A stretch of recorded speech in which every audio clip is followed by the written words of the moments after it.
Greetings, sir and sirettes, and welcome back to Stellaris with me, Lathrix, and of course, welcome to yet another mod showcase, or a mod test, or whatever I'm actually calling these videos. Today, we are taking a look at 3 more mods, while still including all the mods from the previous video, and there will be links to all of these in the description, because soon I'm going to be doing a full playthrough using the Gigastructure mod, which is an insane mod indeed, and will take hours upon hours and days to get that video together, so I really want to make sure I have all the mods sorted, and I'm going to have a really fun experience. So today, the mods I'm using are all about adding a bit more diversity to the game, adding a few more options so our empire can really feel unique, along with just adding a load of little things just to make the whole experience a bit newer. And finally, after everyone has recommended this for so long, I am using the Tiny Outliner mod, which means we can finally be a bit more efficient with controlling our empire, although it will take a bit longer for me to get used to that since I'm so used to the old UI.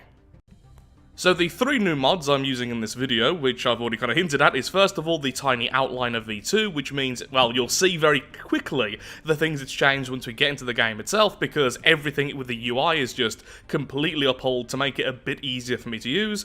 We also have the Planetary Diversity mod, which is why you're seeing so many different worlds over here, some of which are absolutely insane. And then we also have the Species Diversity mod, which means every single species type, that is to say, humanoid, mammalian, all of that, will have their own unique traits, which means the species themselves can be more unique from each other, the worlds can be more unique, since there's so many options, and a lot of them do give you extra jobs and effects and stuff like that, and then the game should also be easier to run. Hopefully, this will make the whole experience a lot smoother, with a lot more options for just customizing the Empire. So, as per usual, how I'm going to be testing out these mods is I'm going to be playing them for the next 50 to 100 years in-game, and then giving my opinion on them. Will I be using them for the next full playthrough, or will I try to go for other mods? We'll see how I feel by the end of the video, and of course, suggestions for other mods and recommendations are always very welcome. All of these 3 have came from the comments in the previous video, so I do my best to try and listen to all the comments. So, very quickly, let's go over a few of the species diversity traits. I would go over all of them, but we would be here all day.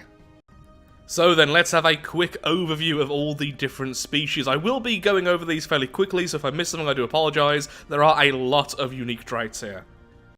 Future Lathrix here. So I did end up going into way too much detail about pretty much every single one of these traits, so I will have timestamps in the description if you'd like to move on to the next mod or the gameplay itself, just so people don't get bogged down in me just kind of being way too interested in possibly very boring things.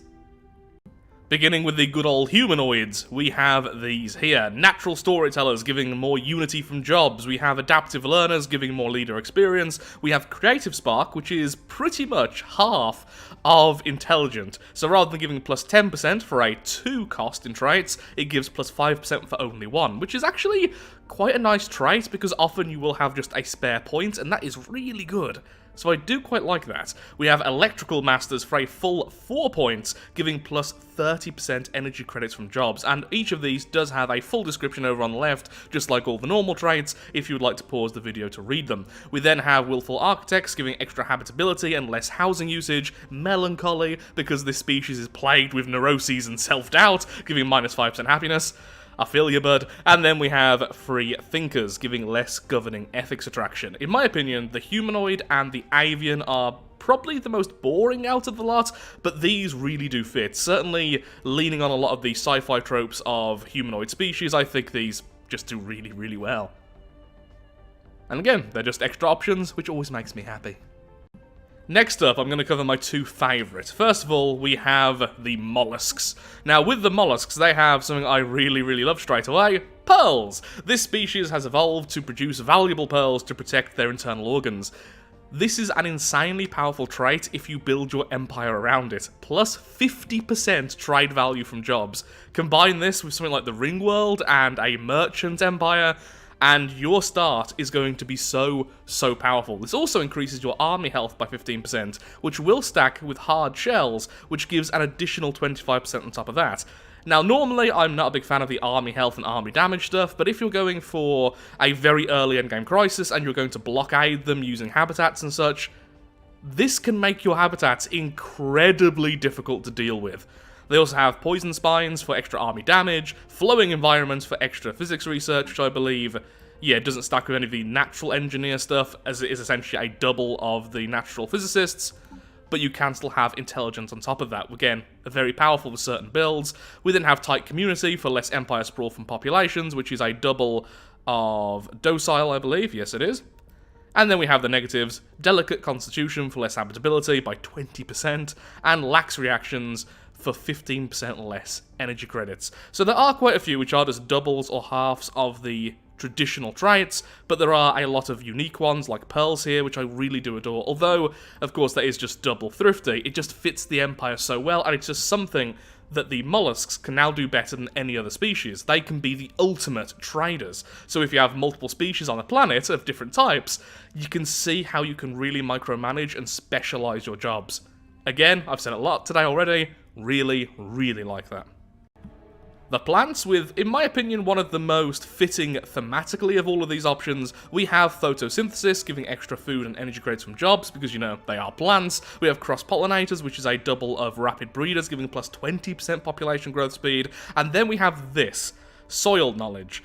It gives plus 5% food from any job, but also plus 1 society research from farmers. Now, that's not all that much. Plus 1 society research is pretty throwaway. But if you combine this with the agrarian civic, I can imagine farmers becoming the ultimate powerhouse of a job, especially if you combine this with other things to increase society research. I really like that. I don't think it's going to be breaking the game or something you should have a whole build around, but again, just really fits the Empire, which I really like. We have Deep-Rooted, less trade value loss from criminals. I don't think I'd ever pick that. We have Edibility, because sometimes plants are just delicious, plus 1 food if they are livestock. Ooh dear. We have Wild Growth, giving more housing usage, and then Oakum Perspective, because they are slow to adapt like the trees they sometimes are. And I think there is one particular portrait which you would probably just need that. There we go. If you are Groot, I think you should have that.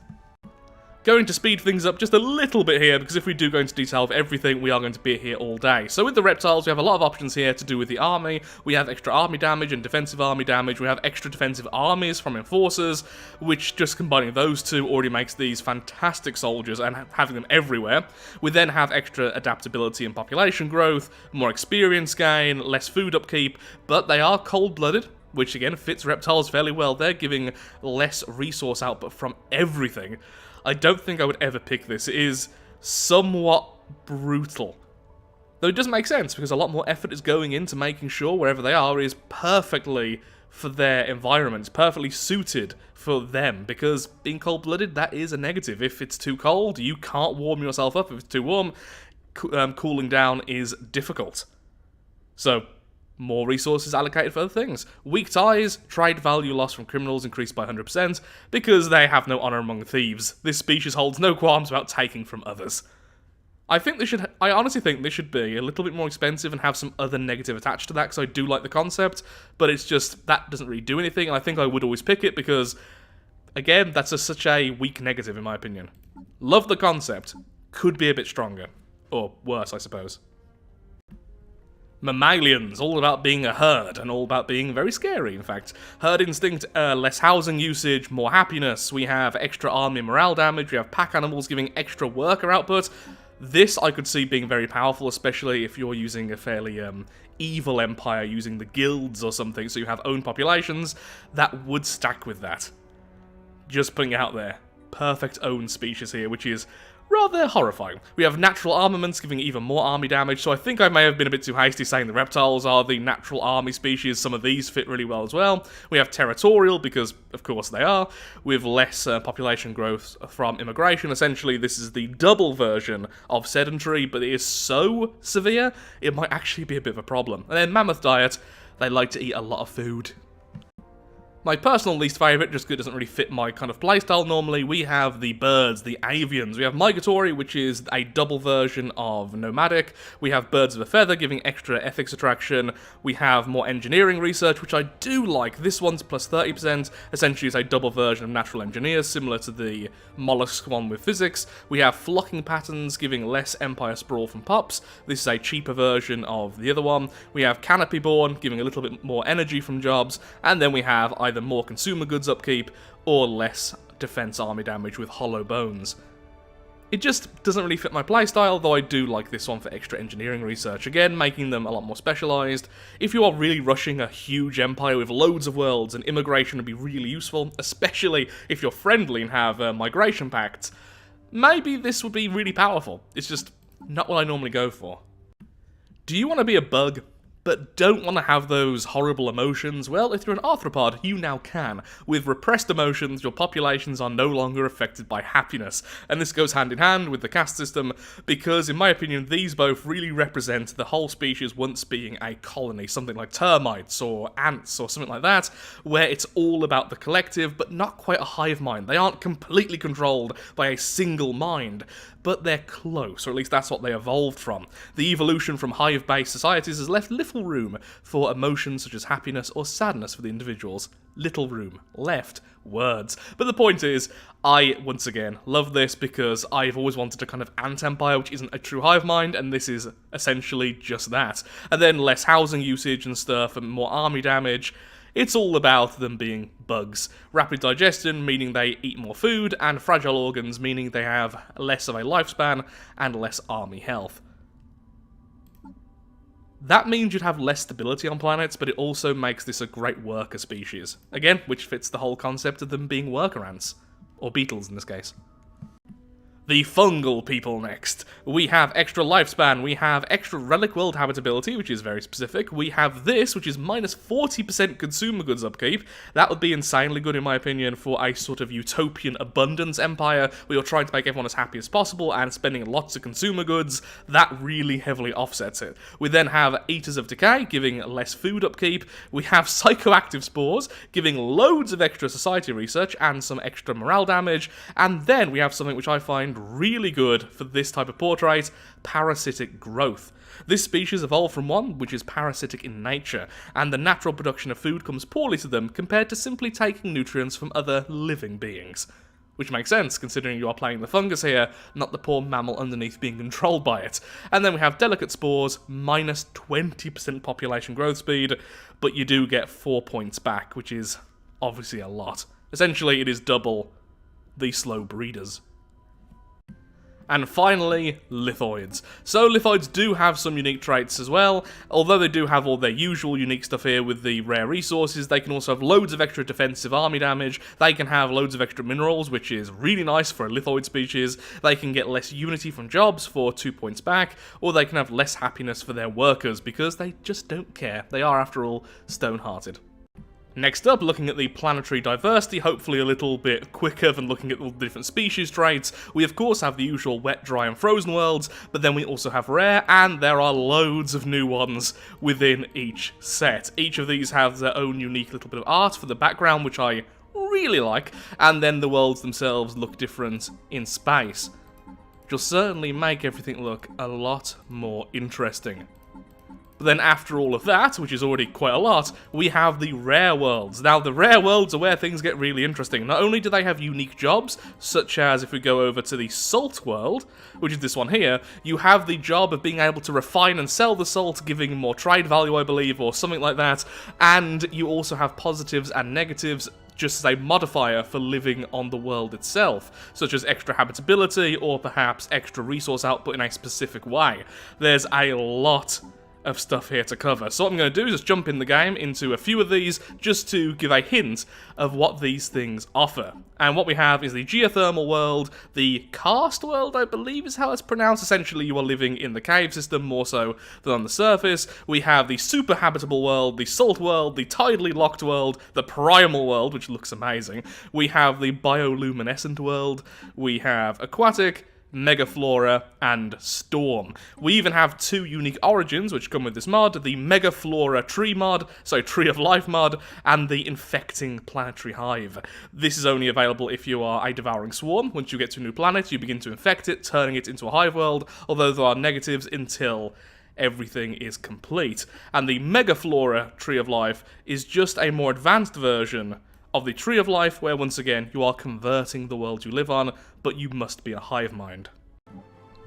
So the first world we're going to take a look at, we're just going to look at a few of them, is the geothermal world. So with this, It's all frozen except for the areas where there is geothermal activity, causing there to be actual liquid water, allowing for life in the first place, and you get plus 20% energy credits and plus 20% society research with plus 4 max generator districts. However, you do have minus 20% to max districts, hence why, well, you're not really building all that much on this planet. In addition to this, building cost and district cost is increased, just because there's not many places to build things when most of the world is sheets of ice. On the upside, you do get the rich geothermal pool, which allows you to build the unique building here, the geothermal slurry site, which gives engineering research, alloys, and increases engineering research on the planet at the cost of some consumer goods. Next up, the tidally locked world, and I'm really curious, is this spinning? No, it's not. Lovely. That's what I wanted to see. Look at that. Oh, that looks so cool. So we have the scorching deserts on one side of the planet, and the frozen tundras on the other. And in the middle is a little habitable band where all of our society exists. Being tidally locked simply means that the same side of the planet is always facing the sun, it doesn't rotate in a way which would... well, that's cool. In a way which would cause a normal day-night cycle as we would know it.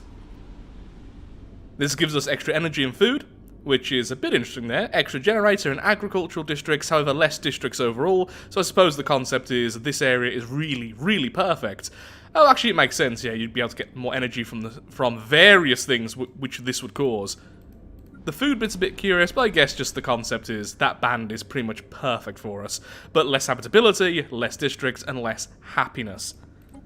We do, however, get the Nightside mineral deposit, which allows us to have the unique job of the Nightside mining operations. Extra physics research, along with extra physics and minerals being produced. Now this is an interesting one. We have the aquatic world. 100% of the planet is covered by its ocean. And we live under the sea. Extra food and energy.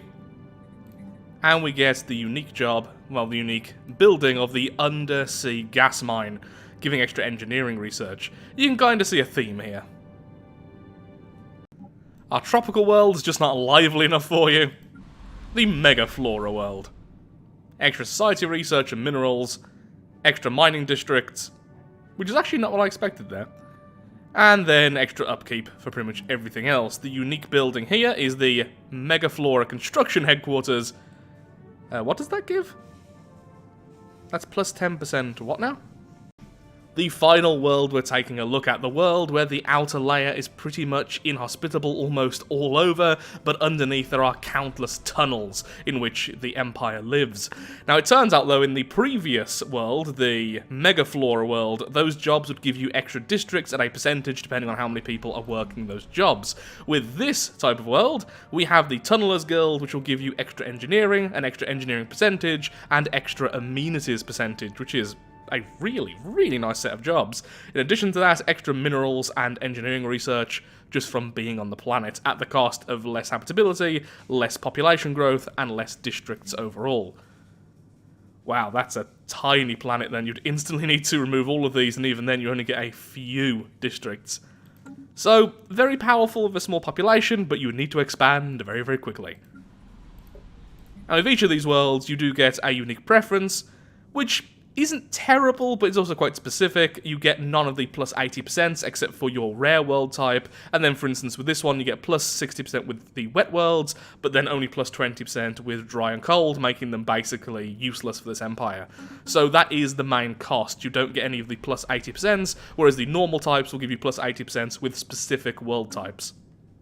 So this is the Empire I will be testing with. I've chosen the bioluminescent world, and I've chosen the molluscoids because I want to try and see if that much trade value is really good, even with non-corporate empires. We are, however, fanatic competitive, giving us plus 20% to our trade value. This will be increased by the 40% our population will be generating. We are fanatic xenophobes, and we are pacifists, because we are paranoid isolationists. The whole point of this empire is we rapidly expand, grab everything we can, and then defend it to the death. Our value and our shinies will be kept for us. This means our star bases are far stronger, we can build ships faster in a defensive war, we get more influence in a defensive war, and we even get more defensive platforms and more defense army damage. Essentially, we're going to be very good at keeping the Xeno out. We have financial elite, giving us moguls, which are really powerful jobs, which will increase local workers' energy output, and they themselves produce a lot of trade value, and we are star settlers, which means star bases are cheaper, and we also can make colonies a lot faster, along with getting extra populations once we grab those worlds. Eventually, we will be losing that, grabbing things like police state and maybe the guilds, because this empire isn't a particularly nice one. It's all about expanding and everything else. Now, originally, the empire was like this. It had cooperative, because instead I was going to go with, if I can find it, immutable hierarchy. This requires cooperative and authoritarian, giving you extra stability and extra influence gain per month, essentially helping with the expansion. Along with authoritarian also helping with the expansion. But instead, I wanted to go with fanatic competitive, going with loads of trade value. I'm actually tempted to get peaceful traders as well later on. For now, financial elite, maybe we'll get peaceful traders along with the guilds. It's going to be a weird empire, but hopefully a fun one. The main emphasis, though, is on the species and the worlds, and to see how the new UI handles, which I'll be getting into when we get into the game itself. Straight away, sold everything so we can put down the special building, and then as you can see on the right, this is the tiny UI. It is much, much smaller than the regular, and it's also set up differently so things stack and go around each other better, so hopefully we won't be quite so encumbered by just how much we need to get done in the later game, especially with just scrolling around, which I think is actually what broke my mouse wheel. Just changing a few of our policies. Eventually we will change our economic policy, which is here, over to free market, giving us extra moguls, merchants, and clerks, but this also gives us less influence, so we'll do that once we've spread out a little bit more. So another reason why I've gone with this empire rather than just going with a standard mega corporation, which would really help out with trade value, is just the whole idea of the paranoid isolationist. I kind of like the idea of having the earliest possible crisis, and just not caring, allowing them to devour the rest of the empire as we hoard our shinies and live our best lives. Or something like that. The first world we have found is the Outback world. A hot, dry world with a nitrogen-oxygen atmosphere, most of the planet is covered in arid or semi-arid shrublands and deserts, while areas around water have more vegetation. Hydrosphere is mostly confined to a few inland seas and natural underground springs.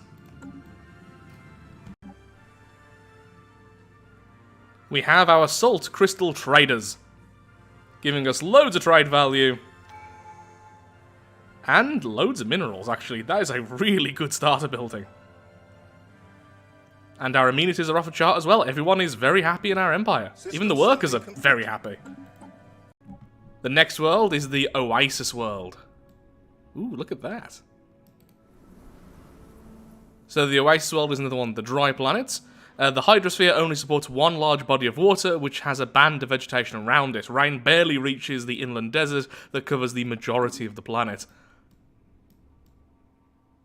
So basically all that is essentially lifeless, but we have all these bands of life around the one ocean.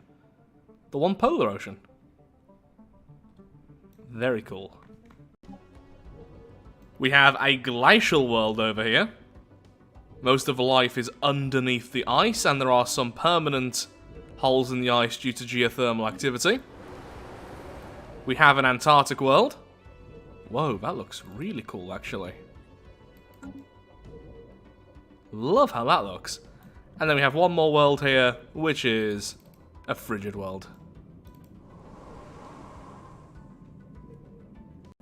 I forgot to mention this since I've mentioned it in previous runs using the more ethics mod, but our fanatic xenophobe does not make it cheaper to go to new worlds to grab new star bases, but instead it increases our fire rate in our home territory by a whopping 40%. Combine this with Bulwark of Harmony, and you can imagine it's very, very, very easy to defend your own territory. Okay, a bit earlier than I expected, but we are going to be swapping over our economy to the free economy. So we are getting an extra mogul, merchant, and clerk, depending on how many population we have. Well, we get multiple of them, depending on how many populations we have. So that's really going to help out with our trade value, which is our main thing. So now we have a grand total of 3 moguls. Oh, and merchants are back being rulers. They were specialists a while ago. What's changed there? Was it potentially financial elite? Not 100% sure. I'll look into that in the future. It doesn't really matter too much. Just the last time I played, they were specialists rather than rulers because of one of the mods. But they've now changed back to being rulers, which honestly is for the best for our empire. Well, that's producing loads of unity. Why so much unity from our merchants? I had to just restart the game a second ago just to make sure a few things were actually working, and yes, so the pearls are indeed working correctly. It just doesn't come up here as the bonus, but what they're meant to be getting is only 2 trade value each. Instead they are getting 3, because of course plus 50% from the pearls trait. Then, I was confused about the salt crystal traders, but that trade value is simply added at the end here. As you can see, it's not added earlier on. I still, though, don't know where I'm getting unity from the merchants, because these merchants seem incredibly powerful. Remember, this trade value is after the 50% is added, so it normally isn't that extreme. I think it must be financial elite, but it just doesn't say it anywhere. I can't see where else they'd be getting the unity from. So without the pearls trait, you can see the trade value is 8, rather than I think it was 12, yes, plus 50%, I can do math. And also it's not producing unity, and that's because of the lack of financial elite. Financial elite seems to have the added benefit of adding unity without actually mentioning it, and I think it's because it's meant to be the elite version of the merchant guild, or something like that, which would certainly make sense. Either way, the point is, I now know where it's all coming from, so it all makes sense. The mod isn't at fault, I'm just being a dum-dum, which is what I wanted to see. Still not sure why the merchants are rulers, though. Because in this mod, in the extra ethics mod, merchants were only specialists, and moguls essentially took their place. So, a bit curious about that, but it doesn't really matter too much. My assumption is because the jobs are being messed around with the extra planets or something like that, that's what's caused the merchants to revert. That's my only theory there. But considering I'm very bad with mods and stuff, it's just a guess, really. Although I'm not completely sold on this empire, after all it's just a test empire I threw together just to see if certain things would work, one thing I really underestimate the power of is star settlers. Having that extra population when you establish a colony is lovely, and the extra 33% development speed, basically meaning it becomes a colony a lot faster, really adds up when you're using colonies for extra population. So I go to this world over here, which I don't want. I'm now sending a colony ship, it becomes a colony, we send the populations back, thus destroying the colony, and we do it again. But because of star settlers, we're getting 1 extra population each time, so we're getting 3 rather than 2, and it's being established faster as well. You could get really cheesy with this and get a really large population, especially if you find a system like this, with 3 planets you don't particularly want. Which we have. So I'm going to set up a starbase here and start using it for just population construction. We have found a bioluminescent world. One of the worlds I was going to choose for this empire to begin with because, honestly, it's my favourite, just in terms of its looks. Look at that. It's such a phenomenal concept as well. Essentially, there are spores and other inert particles in the atmosphere blocking out most of the light. Most of its temperature comes from geothermal activity, since it's blocking out so much of the light. But also, so that everyone can see, almost every animal, plant, and just almost all life is bioluminescent, producing this. Seas which glow as it gets darker, the twinkling of the forests. I love that so much. Definitely my favourite in terms of the concept and the actual artwork there. Hats off, just amazing. So glad we found one. We found a highland world. Inhabited by some pre-sapiens. Ooh. Not pre-sapiens, a primitive empire rather. Look at that. Most of the planet is covered in misty highlands with hardy grasses and lichen plateaus. Hydrosphere is generally stable between frozen mountain ranges and large inland seas. Cool. We have found a storm world, and there's currently a storm going on in the system because of that fellow over there, which is very, very fitting. This is one of the rare worlds.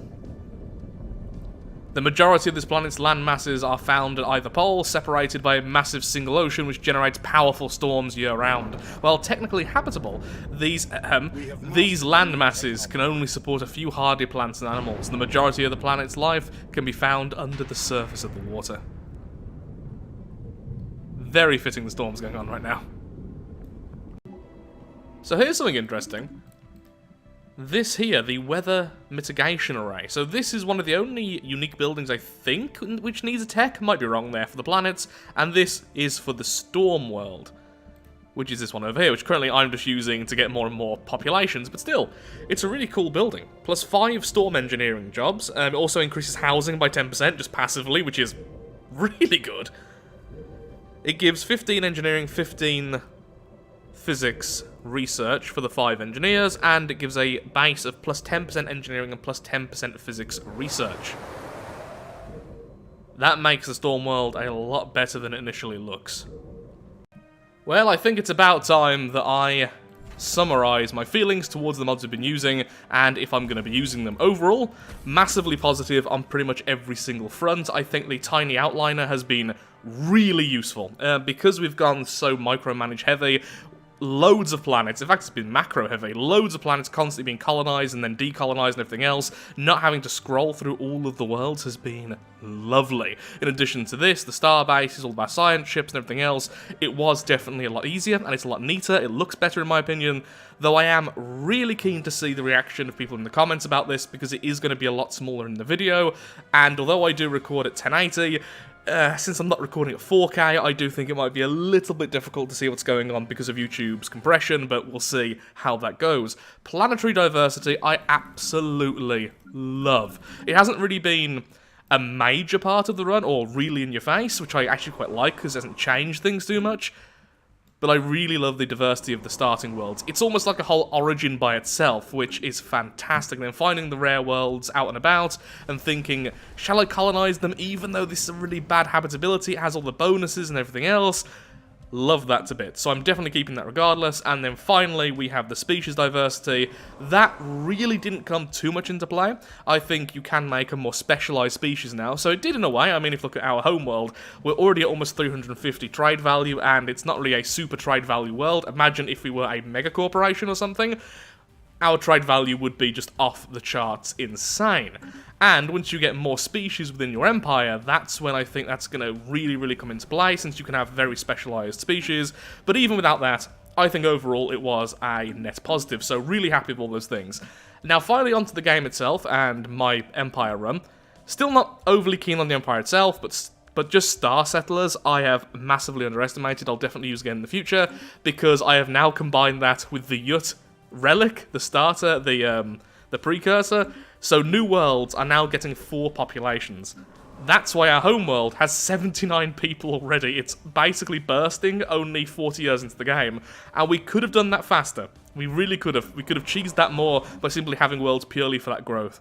In addition to the useless worlds, I do tend to also have like one world like this, which I also use for that, even though we could have used it as a normal world, since you can really rush population. Combine all that together, and yeah, our population is much higher than every other empire nearby. You have a population of 58, well, you are tiny. Our population is 226, let's see, you're a large empire. Only 74. Yeah, our population is huge, and it would continue to grow that fast, which means we'd be a powerhouse. Definitely going to use that in the future. So, any other recommendations for different mods? Do you like the mods I've used today, in addition to the ones I used before, which I brought over? Give me your opinions in the comments below, and mostly, I really do hope you've enjoyed today's video, because I certainly have really loved making it. Really happy to be finally testing out all these mods. There are so many things for me to find out. So with that, thank you so much for watching. If you have enjoyed today's video, then of course, likes, favourites, shares, comments, all that good stuff helps out me, helps out the channel, and most importantly, shows that Stellaris is a series you wish to see continued in the future. Thank you so much for watching, and goodbye.